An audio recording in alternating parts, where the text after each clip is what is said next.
arrested and dragged to the bus, various cuffs and chains are used to restrict their movements and minimize the risk of harm to officers. Has there ever been a riot? So far, there have been no escape attempts. We have the worst of the worst within criminal organizations here.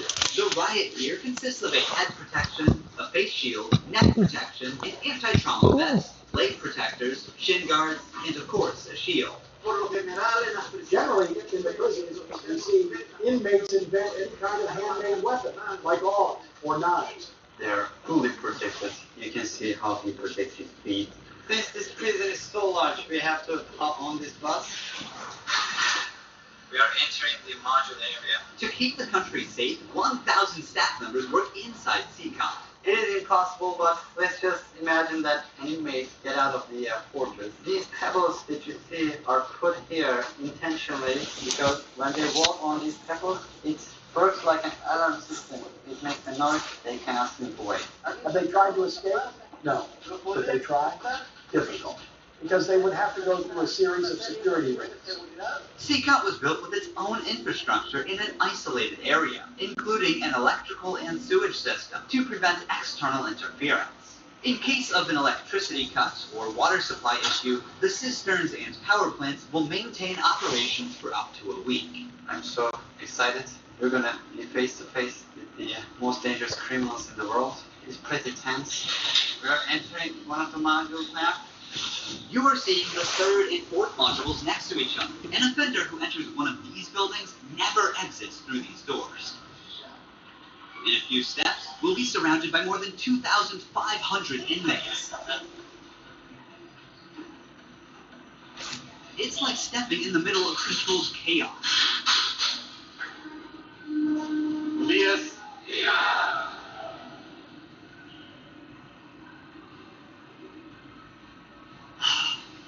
This is so intense. Your eyes are all on me, following my every step. Getting an eye contact with them.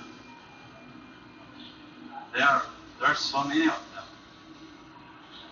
I'm speechless. I can't help but feel unease. All of them wear white shirts, shorts, and slippers. They don't have any other belongings. Most are barely out of their early 20s and convicted of serious offenses. Even the most infamous criminals in history have an average of 20 to 30 proven victims. But here, some of the inmates are responsible for hundreds of innocent people's lives. Can I ask inmates something? No. If you have any questions, I can answer them for you. If they try to communicate with you now, what are you going to do? I'm not going to allow, they know from them that subsequently there may be a penalty for not abiding by an instruction. I'm curious to know which of these group leaders I'll be interviewing. It is forbidden for us to pass this yellow line because these are one of the most dangerous human beings on Earth. Without the bars between us, everyone knows exactly what could happen. There are 32 cells in every one of the 8 modules making up the mega prison. Each cell holds around 80 inmates, but the number can go as high as 150. Despite not being at full capacity, the inmates only have 0.5 square meters of personal space each. Prisoners do not have any ventilation rights or courtyards to walk outside their cell. Each inmate here have been given one of the longest sentences you can even imagine in your life. The only thing that doesn't change that all these inmates will never get outside. They will never see sunlight. The only people are authorized to get inside and outside are the personnel and sometimes media like us. They will never ever leave this building. If you see their look, you can see the emptiness in their soul. They don't have any hope towards future. They look very robotic. Their life is so monotone. This open corner is their Good day for a date. Bad day for a date. Makadandruff yan. Mag new Head and Shoulders every day. So you're up to 100% dandruff-free every day. Head and Shoulders. Pamamahid at tusok-tusok, take doctor prescribed Neurobion. It's 4 times B12 versus a generic B vitamins brand. Helps relieve the symptoms of nerve damage. Ask your pharmacist for Neurobion. Nanood naman siya. Winashing na, kinuskus mo pa. Switch to UIL Power Liquid. 15 minutes lang. Bilis-bilis ang mancha. No more kuskus sa washing machine. 750 lang per wash ang UIL Liquid.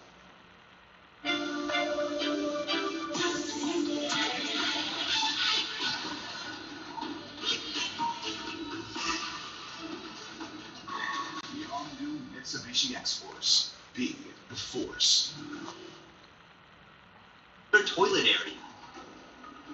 They have like 2 toilets for 80 inmates. It's literally humiliating that these inmates, like their full confidence is disciplined here. The same place where they use the toilet is also where they take showers. To clean themselves, they use plastic dippers in a single shared basin. There's no running water in the cells, so the prisoners have to rely on one blue barrel for drinking water.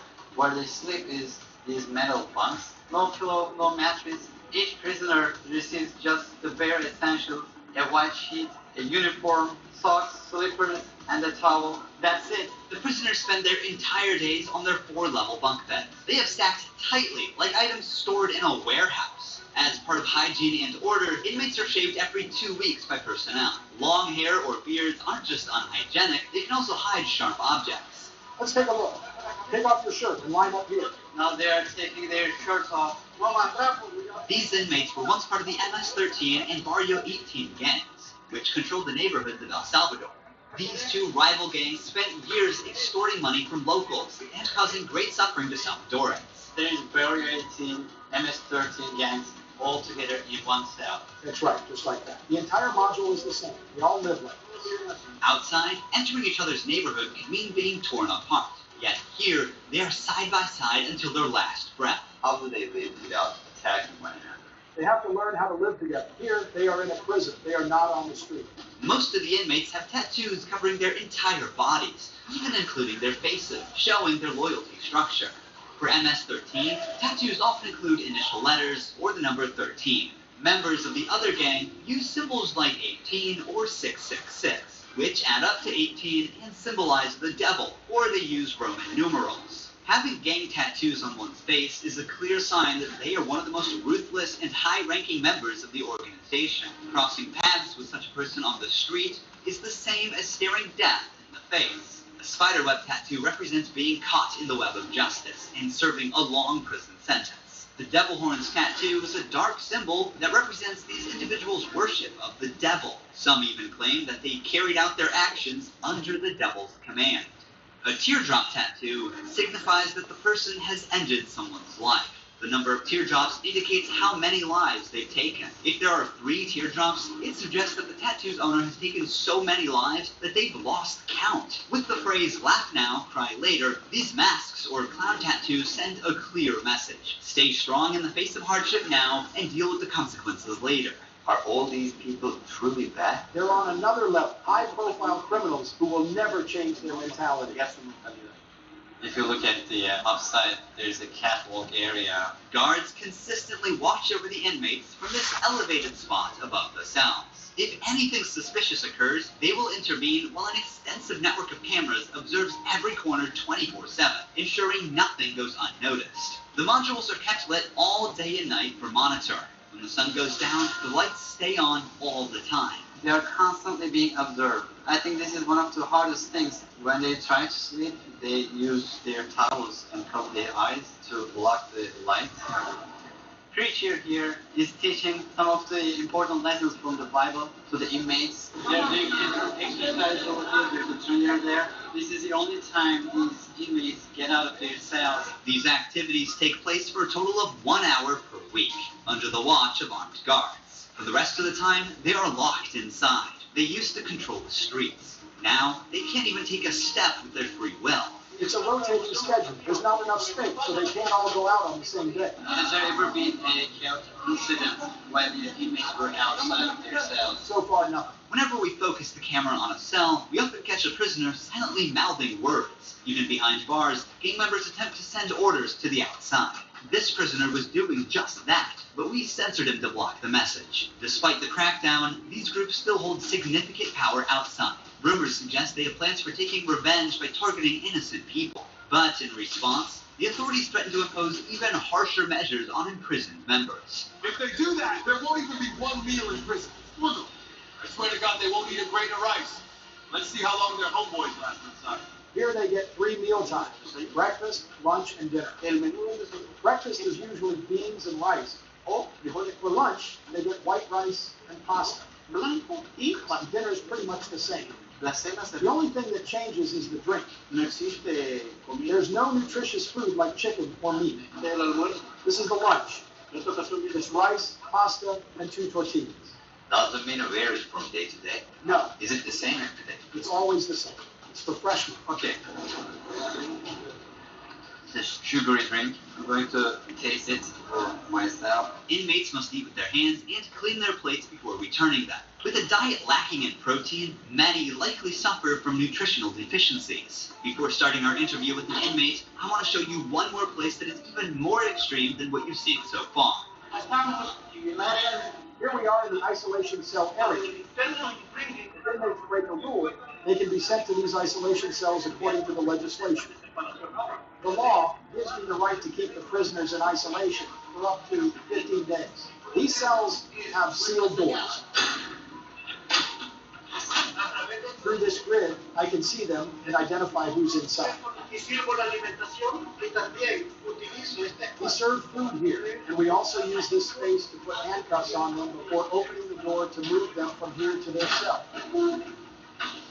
Welcome to the isolation cell. If an inmate misbehaves, this is where he ends up. He won't know the time or how much longer he'll be kept inside. For days or even weeks, he sleeps on this concrete bed without ever leaving. They are cut off from the outside world, left alone with nothing but their thoughts. This is where they supply their water. There's a water basin here. They take their water here, and this is where they pee. The basin for drinking water and the toilets are located side by side. The toilet looks recently used and dirty, suggesting that this cell has recently been used. The only light they have is this little hole that barely lets the sunshine in. This openness is also the sole source of fresh air. What is the most challenging thing about isolation room, according to you? Inside, you don't even see your hands. So when someone is isolated, it is necessary for them to have something, a book, anything, to keep their mind clear. But here, they don't have access to any of that. No matter how tough a criminal is, this kind of isolation breaks them. This is necessary for the type of offenders that we have here. People who once played God by deciding who would live and who wouldn't live deserve the worst punishment. We don't show them mercy. They can ask for forgiveness, and may God forgive them. But here, justice must be served for so many victims, and it's the least they deserve. Now we're going to interview the inmate known as Psycho. He has a 34-year criminal history and has spent the last 25 years as a high-ranking member of an organization. 10 minutes. You only have 10 minutes. 12 guards are barely enough to ensure the safety around this inmate. Remove the mask. What is your name? My name is Marvin Ernesto Medrano Vasquez. How old are you? I'm 41 years old. You don't look 41. You look younger, like 35. That's a good thing that you told me because I feel old. Can I see your tattoos? I'm 13. When did you join this crime organization? In 2004, when I started my criminal record, since I was 11 years old. How did you first become involved? When somebody born with just a mom and the mom is working, you look for the streets, you look for somebody to help you out. I said, well, my mom's poor, I need some shoes, I need some clothes, and I started robbing. Then I need a father figure because I didn't grow up with my father. And then I looked the group of gangs. Then I did a homicide, and I came right here to El Salvador, trying to change my life, but I think that there were more gangs right here, and I started doing the same thing I did upstate, and I got locked up. I've always been one of them persons that wanted to accomplish the things that they put in their mind, and I accomplished everything I had to do right here. But I'm right here. This is how the devil pays the people. Is it true that to join this crime organization, you need to end someone's life? Yeah. But the first one must be one of your relatives, right? Yeah, because you got to gain territory for your gang. I lost my mom, my dad, my son, everything right here because of the gangs.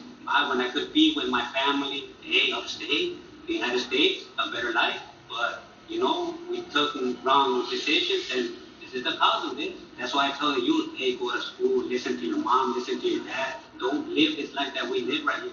There's no way out. How many people's lives have you ended? Is it 5 or 10? How many? No, if you talk about what you used to do in the jails after, you probably get a few more than 50. You gotta do it sometimes. How did you become cold-blooded and merciless inside? I can't really respond you with that question. How do you feel about not seeing your family forever since you're in Sakat? I feel bad because I seen my son the last time when he was 5 years old, and he's 21 years old right now. I want to see him. I want to tell him, hey, don't do the same thing that your dad did.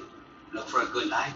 People who have fallen victim because of you will never see their loved ones again. You will also never see your family. How do you cope with emotions like missing someone? I feel bad. Sometimes, like I tell you, I lay down on my bed and I think a lot of things, and sometimes I cry. What is your motivation to stay alive here? To one day change my life and look for God in my life, and I tell God, hey, forgive me because I did some things. Okay. Finally, we see the sunlight. Honestly, Sakat is a place you would never wish to end up in, even as a visitor. But for the people who victimized Salvadorans, it is now their forever home. These criminals took the innocent people's right to live, and now they are paying for it. The Salvadoran government's message is clear. Crime is no longer tolerated, and the punishment is severe. El Salvador once had the highest rate of lives lost due to widespread chaos. During its peak, 104 out of every 100,000 people lost their lives in a single year. Previous administrations agreed to a truce with these groups, but this couldn't bring lasting order. Although the current government's methods are controversial, by 2023, the number dramatically dropped to 2.4 per 100,000 people, placing El Salvador among the safest countries in the world for the first time. So far, the results are undeniable. Peace has returned to the neighborhoods. But what about those who were wrongfully imprisoned? Is it true justice or way to control chaos? Are we seeing a lasting solution or just a temporary fix? For now, the answer remains unclear, and the world continues to watch. Thank you for watching this documentary. See you in the next one. Don't forget to subscribe. Ruhi Chenet was here. May magic ang kamay ni Mommy. Kahaplos, mabuti po ang tubo at supod ko. Hindi ito magic. It's Vicks Vapor Up with eucalyptus oil that relieves cough and cold, and menthol that relieves body aches and headache. Ayos na bibing natulog. Vicks Vapor Up. Grabe, what a night. I feel so hot. Ganda! My skin is so fresh. Olay Retinol 24 Night Serum. Skin renewal for plump and smoother looking skin. Girl, try Olay.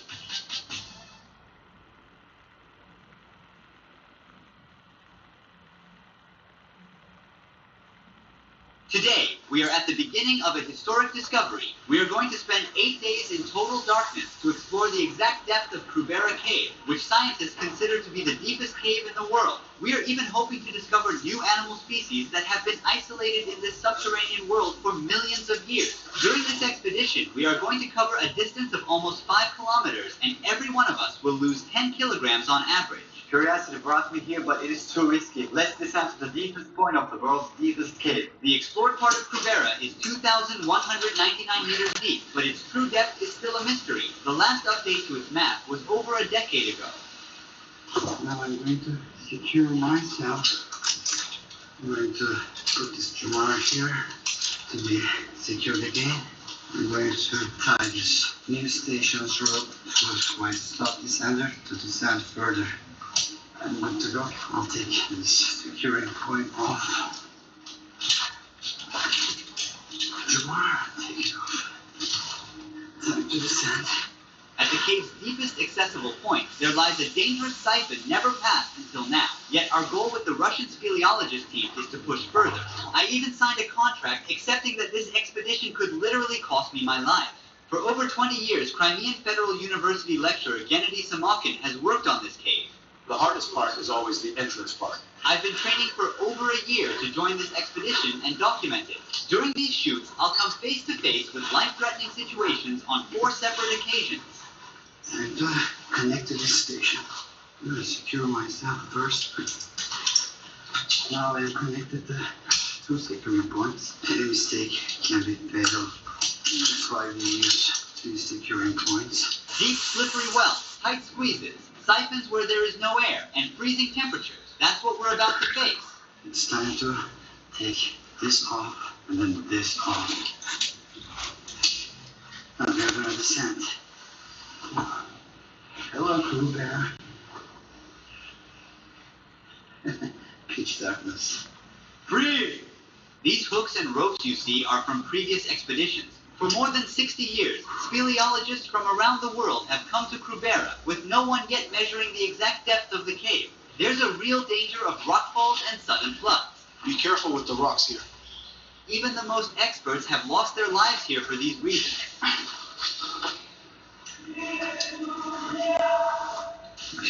With the help of NVIDIA Studio and GeForce RTX GPUs, we've brought the first ever detailed 3D map of Krubera Cave to life. More on them later, but on this map you can see 5 main camps at different depths of the cave where we'll sleep. The camps are set up in a way that they are only 8-hour moving distance far from each other. We move 8 hours a day, then rest. Just because we're descending one after the other doesn't mean it's only us. We're actually a team of 2 groups, 11 people in total. And right at the beginning, I started to tangle myself. Because of confusion, I forgot to put my stop descender on and carelessly unlocked my most vital securing point. Now I'm relying on the Jumar, the weakest securing point. It works fine as long as I stay upright, but if I squat a bit too much, it fails.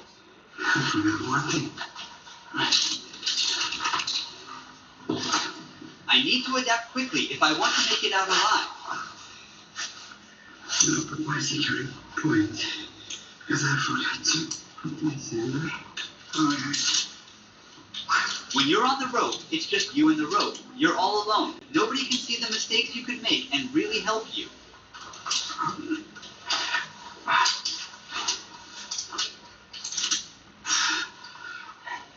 Whoa. The pedal got away from me. I need to put it back on. If I fall from here, I don't think I'm going to be alive. The average speed of moving through the cave is 100 meters per hour. Our ascending speed and descending speed are the same. We also carry our bags with us in the cave. The temperature is only 3 degrees Celsius, so being here is not different from being inside of a giant fridge. Hey, how are you? You feel cold already? Okay. You okay? This is where a sheep met its tragic end, falling from the lush valley above down hundreds of meters into the darkness below.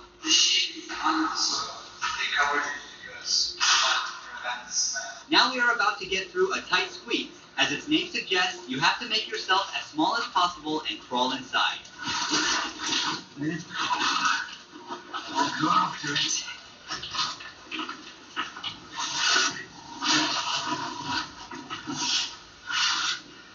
Oh my God.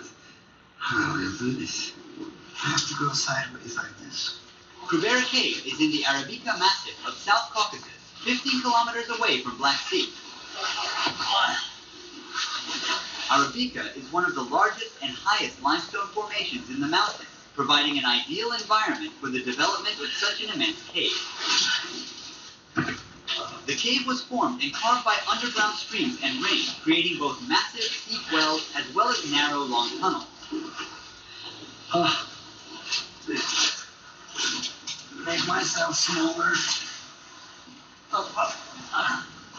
Scientists believe Krubera is 5 million years old and it continues to be shaped even today.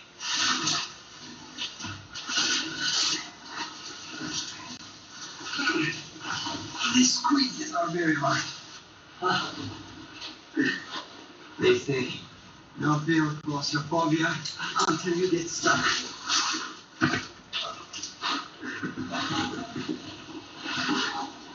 Just because you are a nature person, don't come here to a place like this, especially to Krubera, where birds welcome you with its narrow meanders.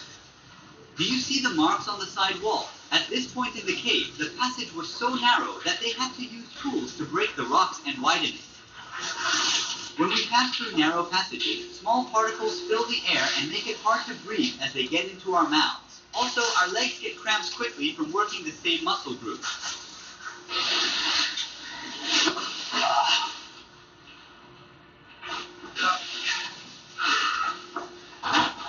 It's better if you go slow.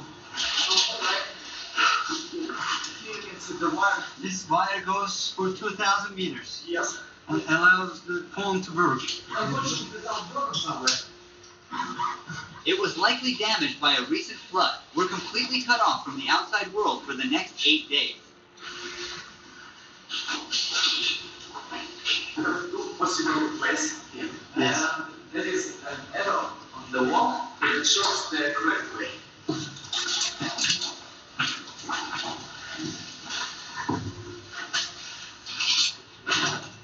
That's the way to go. Oh. I'll take a little of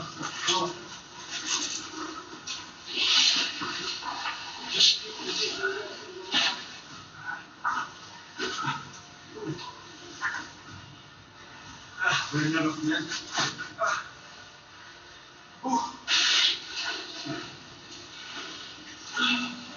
This is adjustable for the transfer device. So you don't have to carry the weight of the bag. Rope carries it for you. You move it like this. Yeah. And also use your long stroke to set position. Falling through these rocks could injure us. Okay. We have to be connected to the voltage valve. I want to supply stuff. I want to be here. I want to supply stuff. I was almost gonna fall. This thing got me. It's so wet, slippery. It's like a zip line. I just assume that it's not dangerous. All right.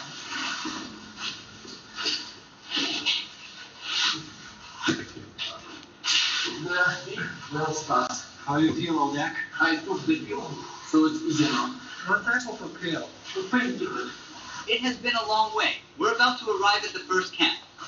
If you see, this is the big well, 105 meters.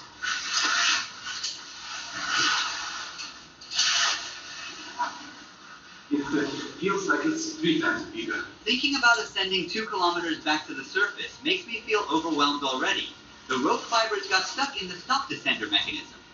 If I couldn't get them out, I would have to leave the stop descender here, and I wouldn't be able to go down any further. I would have to quit and climb back up. This panic caused me to tangle my rope and my bag's rope.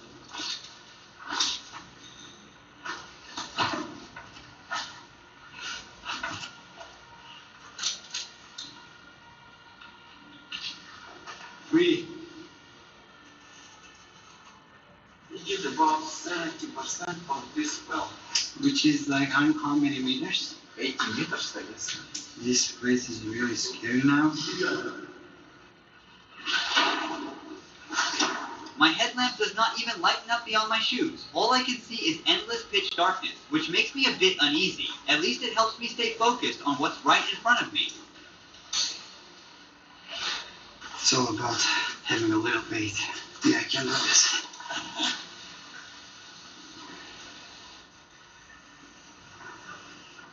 It shocks the rope. Intense shock loads on the ropes from sudden falls like these can break the rope because of the high tension. It can also seriously damage my spine. It doesn't go very smooth.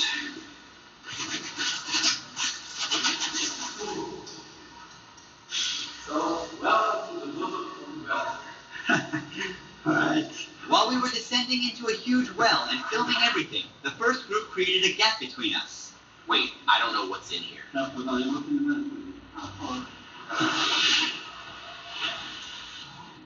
I don't fit here.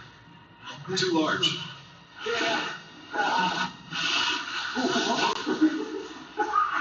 Look at all the rocks. I think they dropped from the ceiling. If you camp here, one of these rocks can fall on us. There's a sign here. Yes, it says don't put your mask in here, take your mask to the surface. The mask means, well, before there were flashlights, people used concrete lamps with waste from old era lamps. Being the center of interest of speleologists, Krubera has intrigued some daring scientists since the early 20th century. After just 10 hours in the cave, our eyes are bloodshot and our faces are covered with mud. My clothes cling to me, soaked with sweat. We managed to descend another 150 meters more and finally made it to our first camp. We're currently at minus 350 meters from the surface after a solid 12-hour descent, while some of the experienced cavers in the team went straight to camp minus 700. Hurry up, crawl.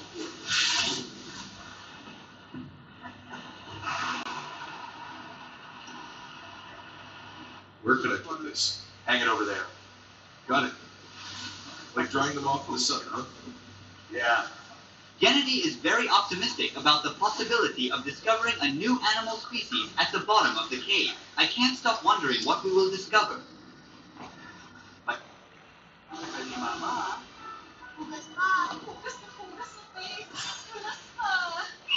Ayun ang ako natapos sa face. Joy! Magugas? Linis agad? Buhay Joy sa linis Joy!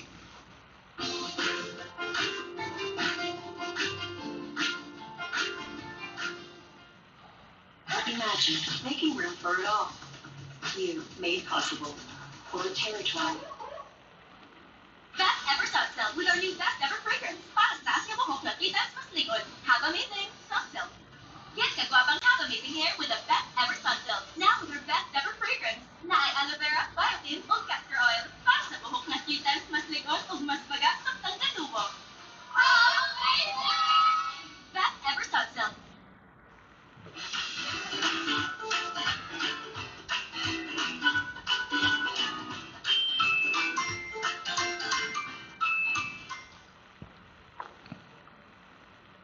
My boot's on fire. Is that your boot? Take this one. We should put the kettle on. Let's warm up the tent first. Then dry our socks. Now, everyone is busy drying out their damp clothes and repairing their gear. We're gonna eat some snacks. Really cold, especially when we sit down, we can feel more cold from the ground.